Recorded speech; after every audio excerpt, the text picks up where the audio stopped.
You're listening to PetLifeRadio.com.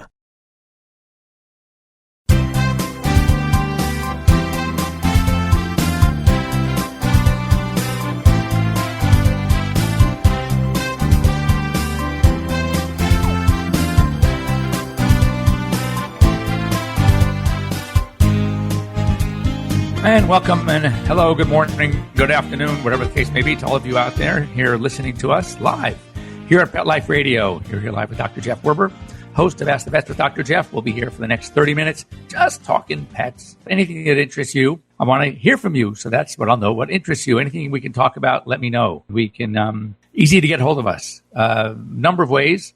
Toll-free phone call, 877-385-8882. Once again, 877-385-8882. You can also send me a quick little note via email to drjeff, that's Dr. Jeff, at PetLifeRadio.com.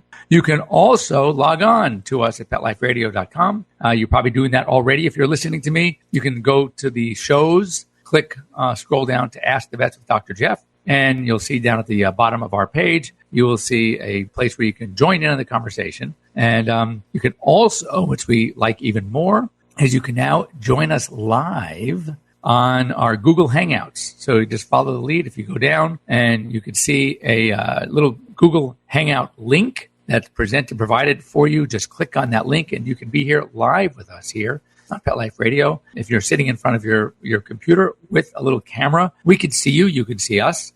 And that's a great way to converse, talk. If you have a small dog or cat, or even a big one, bring them along with you so we can take a look at your pet as well. And once again, want to thank our sponsors for allowing us to be here with you.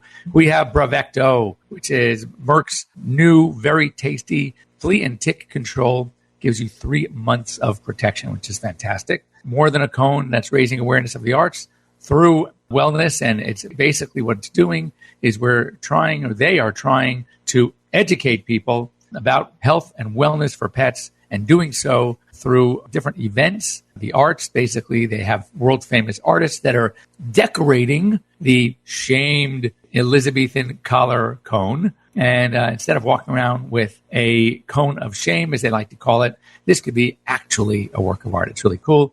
And of course, Save This Life, Microchip, and Prosense pet products. These are veterinary quality type products that you can find in your mass retailer, such as Walmart and Target. Prosense, it's good stuff for your pet. So anyway, definitely want to get back into a little Halloween stuff as a reminder because of next weekend. I'm traveling. I'll be back east. We're not going to be live.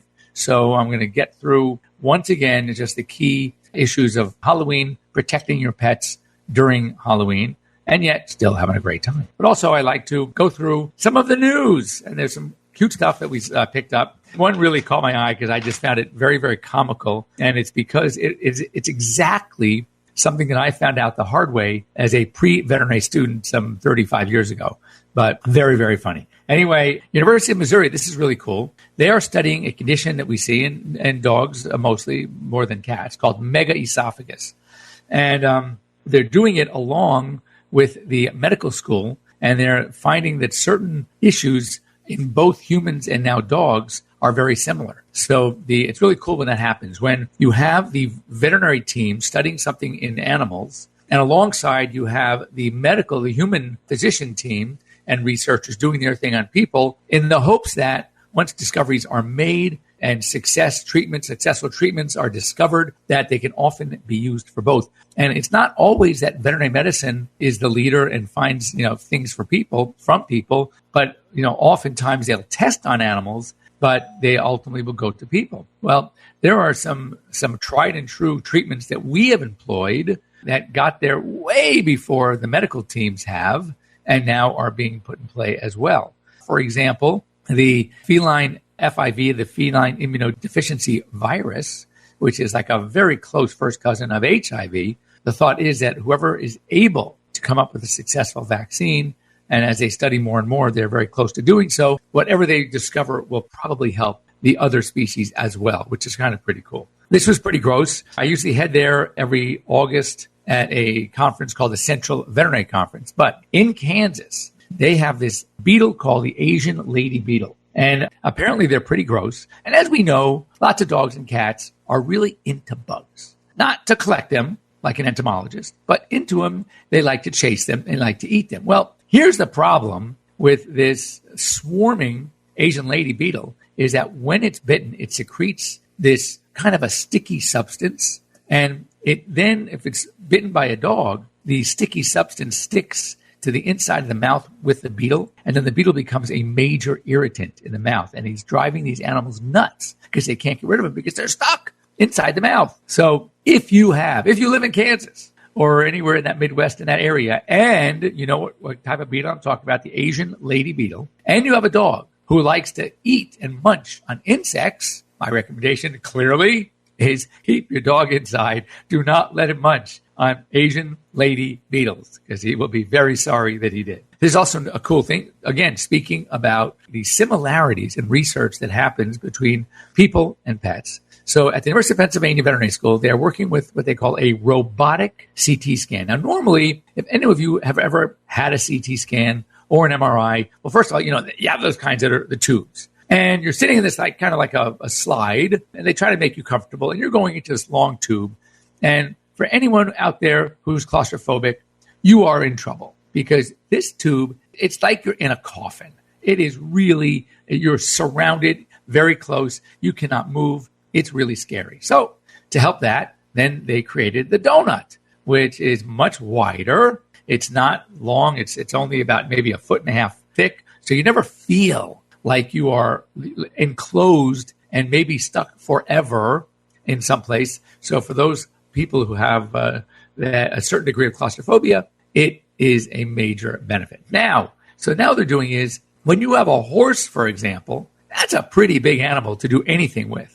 So now instead of the animal staying still in one spot and this beam going around this tube or donut around the area to be studied, this robot, a little mini robot, encircles the horse's leg. And they're thinking, oh my God, this could be great for little kids that unfortunately need to have these studies done as well. And they just don't want to sit still. So instead of making that sit still in this bed and whatever, you can have them just near sitting in a chair, for example, or someplace and have this robot encircle them. It comes out in this big arm. And so their head can stay in one spot and this thing moves around their head. So basically they don't have to feel as confined. So for a horse, for example, that's really a cool thing. Now, speaking of horses, I saw this and I had to laugh. So when I was a pre-vet many, many years ago, I had a ton of small animal experience. And trying to get into veterinary school was really tough. I could only really go to Davis. I was coming from California. Not such a bad choice given it's number one in the country. In fact, actually this year, number one in the world. But anyway, so it was really tough to get into vet school. So after one of my rejections, I had to met with the admissions office up at UC Davis. And they said, I have so much small animal experience. Maybe I should get some large animal experience. Okay, fine. So through someone who knew someone who knew someone, I end up working with this pretty well-known, I don't know if world famous, but certainly nationally famous equine surgeon. His name was Dr. Bob Baker. He did a lot of the horses. He did the Budweiser Clydesdales. He did all these racing quarter horses, these thoroughbreds. I mean, he was a pretty well-known equine surgeon. And, here I am, a supposedly a very seasoned pre-veterinary student, and they asked me once if I would mind staying with this horse during recovery. And I'm thinking, what could be so hard? So I'm in this room. The horse is all, still, it's got like not blankets, but these pillow harnesses around his face and head, clearly to protect him when he's awakening. I should have thought of that. The room itself is totally padded, and this nice horse is just so peacefully still asleep from his surgery. And I'm sitting there kind of holding his lead. And I'm just kind of waiting. I'm sitting up against this padded wall. What could go wrong? Well, clearly I found out what can go wrong. As this horse starts to wake up, he becomes a violent, and I mean violent. He is throwing himself on the floor against the walls. And I am trying to avoid this, 1,800-pound beast. And I'm literally, it was crazy. I don't know where to go. And we're both in this, 12 by 12 room. There's no place to run away. And it was a very, very frightening experience. As I often joke when I tell people the story, I say the horse finally recovered in about 20 minutes. My own recovery took about 2.5 days, but it was quite impressive. Anyway, so this article is talking about guiding horses out of anesthesia. So apparently there were others that have experienced the same very fearful experience. What can we do to make this anesthesia recovery period for a horse calmer, safer, etc.? So I'm so thrilled, both for the horses and for whoever has to stay with the horses during recovery, that they're actually someone giving a look at this, because, yeah, it was kind of frightening. This was an interesting story as well, that there was a beagle that had chronic bloody noses and ended up being referred to the university. X-rays were normal. Scope up there was normal as far as they could see. And anyway, they finally said, maybe there's a tumor. Maybe there's something going on up in this poor dog's nose. Let's do a CT. So they anesthetize the dog and they put him through the CT, and they find a 5-inch wooden stick that had worked its way up this poor dog's nose into the back of his nasal sinus. And it was causing all this bleeding, discomfort, sneezing, etc. Now, oftentimes we see dogs inhale certain things. During spring, for example, the foxtail. And we're always looking up noses when these dogs are presenting with an acute onset of violent sneezing, pawing at the nose, rubbing their face against the wall or the carpet. Oftentimes epistaxis, which is bleeding. We're up there. We're looking. There's a foxtail up there. We got to just find it. I've had a cat, similar presentation, that we found behind the soft palate. So it went up the nose, almost down to swallow. You can do that. I don't have to explain that one to you. And yet there was a very large, thick blade of grass, like this really kind of thick grass. I don't know what the name of that grass was, but it got stuck half back in the back of the throat, half still in the sinus. The blade of grass must have been 4 or 5 inches long. And this cat was miserable. So we anesthetized. We're looking. I couldn't find it going up the nose. So I'm opening the mouth, and I take almost like a spay hook, and I pull the soft palate forward rostrally so I could kind of see maybe something's going on back there. And I have a little bit of a scope that has a curved handle, so I can see it. I can manipulate it, and I shine it up behind the soft palate, and there that sucker was. And took that out. This cat this cat loved me for life. He felt so much better. So anyway, that's stuff going on at Smart Brief, just news out there. If you guys ever hear of a really interesting, funny, serious story, something you read in the news that you want to share, then go ahead and send it to me at drjeff@petliferadio.com. That's drjeff@petliferadio.com. And we will share it with our listeners/viewers on the air on my next show. So don't be bashful. Don't be shy. There's got to be stories. I would imagine anybody who listens in to any of our shows here on Pet Life Radio, they are animal lovers as we are, as ours are the hosts. So I know you've every time things get sent to you on your Facebook page and your Twitter account, your emails. I know that when someone sees something about an animal, they're sending it to you as well, because I know they send it to me. So we want to hear from you. If there's something that you want to share, something that can benefit us, something that might help animals, then why don't you send it to me and we can share it on air and share it with the rest of our viewers. Anyway, don't go away. It's that halfway time of the show. When we come back, we are going to review some of the Halloween tips, since I'm not going to be here next week to talk about Halloween on the coming up on next Monday, the 31st. So stay tuned. We'll be right back after these short messages. We'll be right back right after these messages. Stay tuned. As a dog, I know a lot about fleas and ticks, so trust me when I say no other tasty chew protects dogs as long as Bravecto. One Bravecto chew keeps fleas and ticks away for up to 12 weeks. Be a good human and ask your vet about Bravecto. Bravecto may cause vomiting.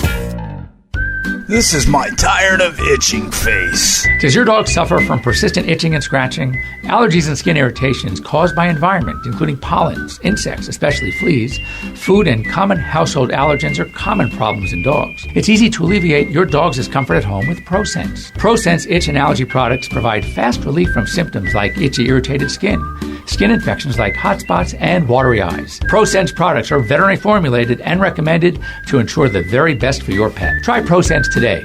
Your dog will thank you for it. Pets love life. Love them back with Prosense. It's DesignerPetSweaters.com. Hand-knitted designer sweaters for your precious pup or cool cat. Beautiful couture patterns for your pets, including custom-knitted formal wear, casual wear, yachting, and even sports-themed. Many designer pet sweaters include feathered tammy hats, top hats, and a lot of sparkle.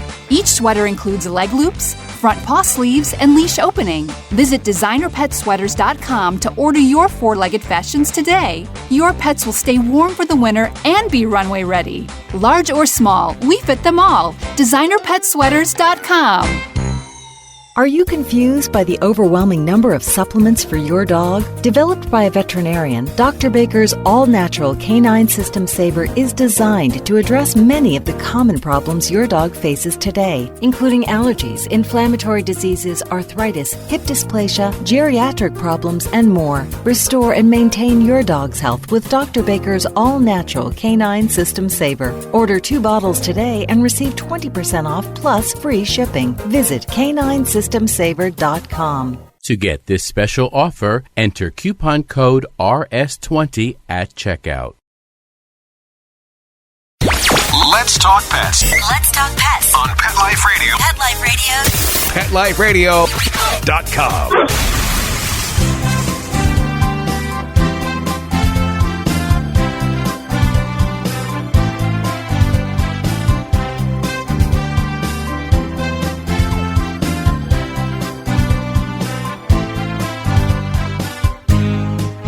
And welcome back. You're here live with Dr. Jeff Werber here on Pet Life Radio's Ask the Vets with Dr. Jeff. And as I mentioned coming into the break, I want to just review some basics of Halloween.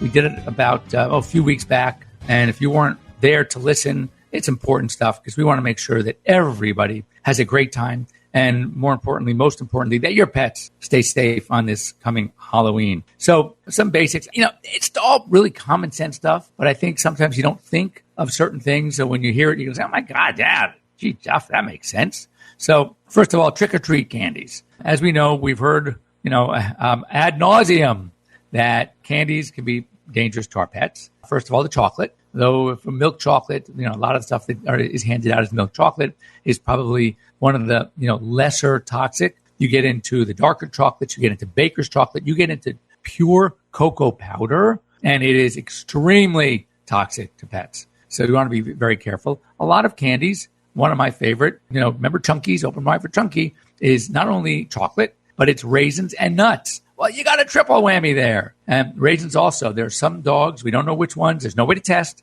are very sensitive to raisins and grapes and currants. So we have to be very careful because they can cause severe kidney toxicity. So be very careful. Lastly, because everyone is more conscientious about sugar, some of the candies that are going to be handed to your children might be sugarless, sugar-free. And one of the artificial sweeteners often used is something called xylitol. Xylitol, also very, very toxic to pets. So we need to be very, very careful about xylitol. And also, interestingly, xylitol is used as a sweetener in sugar-free peanut butters. So, some of the commercially named brand peanut butters have the peanuts, of course, but they also add a little sugar. Well, to give that extra sweet taste, if they are using sugar-free, they may be using xylitol instead. Again, very, very dangerous to pets. So anything like that, you want to be careful. If you have leftover candy and you don't want your kids to have it, do not let the dogs get it.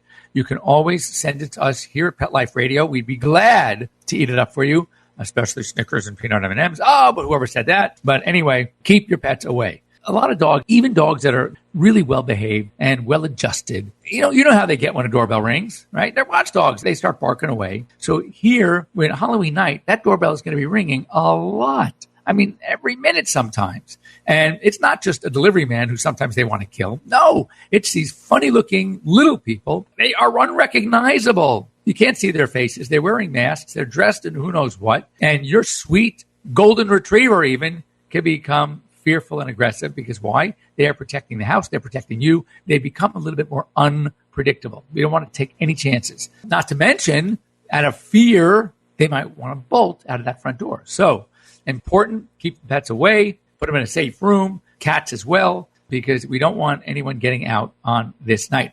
Speaking of cats, black cats, it's not a old wives' tale, or in this case, an old witch's tale. It's not a myth. Very strange people out there, as we know, and black cats are in danger, more danger than regular cats around Halloween time. As a matter of fact, we often recommend that the entire month of October, you should keep your black cats indoors. Interestingly, there are many shelters across the country that will not adopt out a black cat during October. So, because there are just weird people out there. So I'll leave it at that. As far as other things, be careful about exposed wires. If you have Halloween decorations, pumpkins, it's the corn. Remember, we've talked about this before. The corn on the cob is a perfect size to get through the esophagus, into the stomach, and it starts to course its way through the intestine, and then it gets stuck. And it is a very, very serious problem. It turns out to be 99% of the time a surgical disease, sometimes emergency surgery.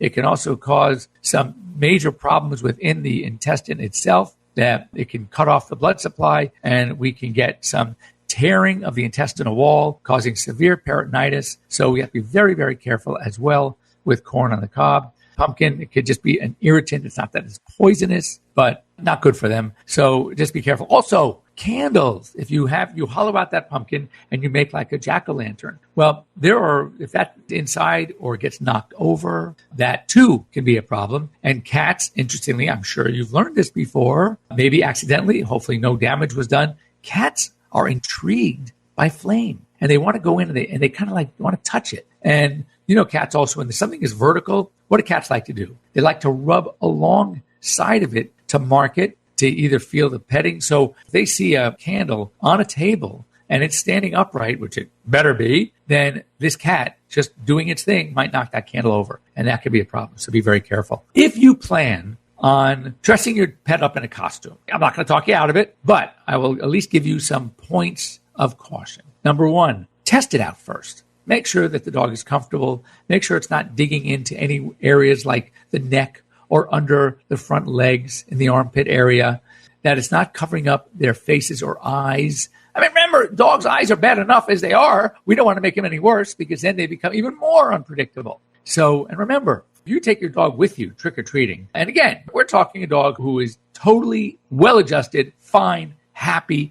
All of a sudden, he's dressed up or not, and you see this group of people approaching. And they may sound like regular people, but they certainly don't look like regular people. And now this well-adjusted, happy-go-lucky dog is being approached, and you're with him. So now he's a little bit more protective, maybe a little bit more fearful. He has no idea what's going on. And now the kids, remember, they don't know the difference. So now you have kids approaching and they see a dog. And what do kids like to do when they see a dog, especially if they grew up with dogs themselves? Oh my God, how cute. And they're going to come right up to your dog to try to pet it, to who knows what. And your sweet, happy, healthy, nice, personable dog may become anything but all those things. So you want to be very, very careful. Make sure you keep your dog on a very tight lead if you're going to take him with you. And if you're going to dress him up in one of those funny costumes, I would advise that you test it first and make sure that they are tolerating it well and they are adjusted well to wearing it and they are happy. IDs. We always talk about this anytime we are concerned about the possibility of a dog getting free, getting loose, running out through a front door, getting away from a leash, whatever the case may be. Make sure your dog has not only identification tab, but also a microchip. Very, very important. That microchip can save a life. Dogs that get picked up from the streets and are microchipped, if they have no other ID, but they have a microchip, they will not be put on death row. So it's almost like a little guarantee. It gives the staff at the shelter or the animal control department a chance to locate the owner. They follow up with that microchip number. So it's a very good thing to have. Even my indoor cats, and I have quite a few, are microchipped as well. And they're only indoors. And I learned the hard way because one of my cats once got out. Fortunately, after 5 days, he came back. But I said to myself then, get the rest of those cats, including the one that was gone and now it's back, microchipped. So they are completely, completely safe. So anyway, it's that time. Thanks for joining me here, Pet Life Radio. I want to hear from you. So you know how to get a hold of me, drjeff@petliferadio.com, and send me an email or join us on the show next time we're here live. Thanks once again to Provecto, my new favorite flea and tick control. 3-month, 12-week protection from one tasty chewable pill. Save this life microchip. I'm threatening you that we're going to talk more about microchips when Chance White comes to join us. And Prosense Pet Products, veterinary quality products available to you at your mass retail stores. And of course, more than a cone, which is raising awareness of animal health issues through the arts. So we will see you in 2 weeks here live. You want to send me any questions, any topics you want to talk about, any stories that you've heard, we'd love to hear from you. And we'll see you live in 2 weeks. Have a great, safe Halloween, everybody, and enjoy your week. Let's Talk Pets, every week on demand, only on PetLifeRadio.com.